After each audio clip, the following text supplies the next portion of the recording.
Tugas ulama sebagai pewaris Nabi sallallahu alaihi wasallam amat berat.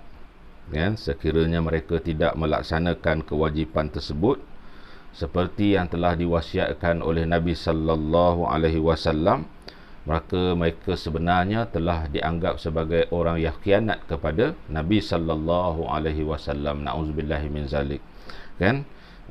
Sekaligus perkara ini yang kita sebutkan bahawa tugas ulama ini berat sebenarnya. Sebab itu kalau sekiranya mereka yang kita sebutkan sebagai ulama pewaris Nabi sallallahu alaihi wasallam tidak menyampaikan apa yang sepatutnya dimaklumkan, sepatutnya disampaikan kepada masyarakat, maka mereka lah yang terlebih dahulu akan menerima balasannya di akhirat kelak berbanding dengan para penyembah berhala sekalipun. Itu yang kita katakan berat tugas ulama ini. Kerana sekiranya ulama tidak meneruskan tugas-tugas Nabi sallallahu alaihi wasallam, maka umat akan keliru kerana mereka menganggap ulama ini sebagai contoh, tetapi tidak mendapat contoh yang sepatutnya, tidak mendapat teladan daripada orang yang disebutkan sebagai ulama ini. Itu dia tuan-tuan yang kita sebutkan bahawa tugas para ulama ini yang dianggap apa yang disebut sebagai pewaris kepada Nabi sallallahu alaihi wasallam sangat berat. Andainya mereka berhadapan dengan kelompok masyarakat manusia, mereka juga sebenarnya terdedah kepada penentangan, penolakan apa yang disampaikan kepada masyarakat itu. Dalam pada itu kita nak sambung lagi, iaitu berkaitan dengan hikmah kita mempelajari sirah Nabi sallallahu alaihi wasallam ini, iaitu antaranya ialah untuk kita mengamalkan dengan memadankan apa-apa yang disebutkan di dalam Al-Quran dengan apa-apa yang ditafsirkan dalam kehidupan Nabi sallallahu alaihi wasallam, biar dia selari, Dengan cara ini Islam akan tergambar dengan lengkapnya berpandukan contoh yang ada pada diri Nabi sallallahu alaihi wasallam. Apabila kita melaksanakan Islam dalam kehidupan kita, maka ia tidak lari sepatutnya daripada contoh daripada Nabi sallallahu alaihi wasallam. Oleh sebab itu, selagi Al-Quran kita tengok belum sempurna diturunkan oleh Allah Subhanahu wa taala, kita tengok Nabi tidak wafat. Walaupun Nabi terlibat dalam beberapa siri pertempuran, terlibat dalam beberapa siri peperangan dalam menyampaikan dakwah Islam ini kepada masyarakat, tetapi kerana wahyu Allah itu belum habis diturunkan lagi, maka Allah Subhanahu wa taala tidak mewafatkan Rasulullah sallallahu alaihi wasallam. Sebab itu bila sempurna ayat wahyu-wahyu yang diturunkan oleh Allah Subhanahu wa taala kepada Rasul sallallahu alaihi wasallam, sehinggalah Allah menurunkan ayat yang menyebut al-yauma akmaltu lakum dinakum wa atmamtu alaikum ni'mati wa raditu lakumul Islam madina. Pada hari ini aku telah sempurnakan untuk kamu agamamu, dan telah aku cukupkan kepadamu nikmatku, dan telah aku redai Islam itu menjadi agama bagimu, menjadikan Islam itu sebagai cara hidup bagi kita. Jadi dengan turunnya ayat Al-Quran ini jelaslah menunjukkan bahawa sempurnalah wahyu yang Allah turunkan kepada Rasulullah sallallahu alaihi wasallam.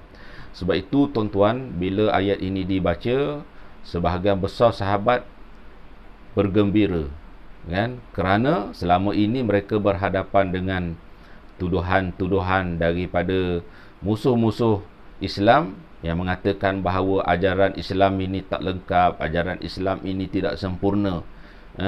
Tuduhan-tuduhan itu telah menyebabkan di kalangan sahabat-sahabat berasa tak senang hati, tak senang duduk, Sebab itu sahabat-sahabat pun menunggu-nunggu juga ayat yang menunjukkan bahawa ajaran Islam ini telah sempurna, kan? Sebab itu bila turun ayat ini, sahabat-sahabat yang memang sudah lama menantikan berita ini sangat gembira. Sangat gembira. Kenapa?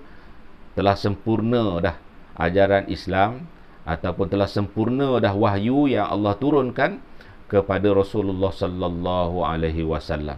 Tetapi ada segelintir sahabat yang apabila mendengar ayat ini diturunkan, mereka sedih. Mereka sedih. Sebab apa? Sebab dengan turunnya ayat ini sebagai menyempurnakan ajaran Islam, ayat-ayat Al-Quran yang diturunkan kepada Rasulullah sallallahu alaihi wasallam, maka ertinya tak lamalah mereka ni akan bersama dengan Rasulullah sallallahu alaihi wasallam. Hari kewafatan Nabi akan tiba tidak lama lagi. Itu pahaman daripada segelintir sahabat bila turun ayat ini. Sebab itu bila mereka tak seronok, bukan tak seronok, bila mereka ni yang tidak bergembira, tidak bergembira seperti sahabat-sahabat yang lain, sahabat-sahabat yang lain tanya, kenapa ada di kalangan kita ni yang tidak bergembira dengan turunnya ayat ini, kan? Jadi yang pertama tadi, sebab mereka gembira telah sempurna ajaran Al-Quran, ajaran Islam yang anuti ini, kan? Sebab selama ini mereka berhadapan dengan tuduhan-tuduhan daripada orang-orang kafir yang mengatakan bahawa ajaran Islam ini tidak sempurna. Tapi bila turun ayat ini, maknanya betul lah bahawa ajaran Islam ini telah sempurna. Sebab itulah mereka sangat gembira dengan berita ayat Al-Quran ini. Tapi sahabat yang memahami akan maksud bila sempurna dah wahyu yang diturunkan oleh Allah Subhanahu wa taala kepada Rasul sallallahu alaihi wasallam, maka sudahlah dekat tempoh Nabi ini akan meninggalkan mereka. Sebab itu mereka sedih, kan? Sejak daripada turunnya ayat yang pertama di Gua Hira, sehinggalah Nabi berhijrah ke Madinah dan seterusnya.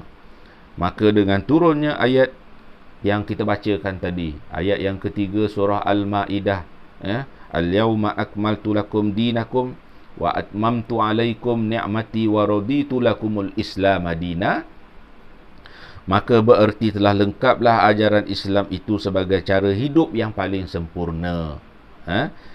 Para sahabat gembira menyambut turunnya ayat yang terakhir itu kerana agama Islam telah sempurna. Sekaligus bererti tidak ada lagi tokok tambah dalam syariat Islam.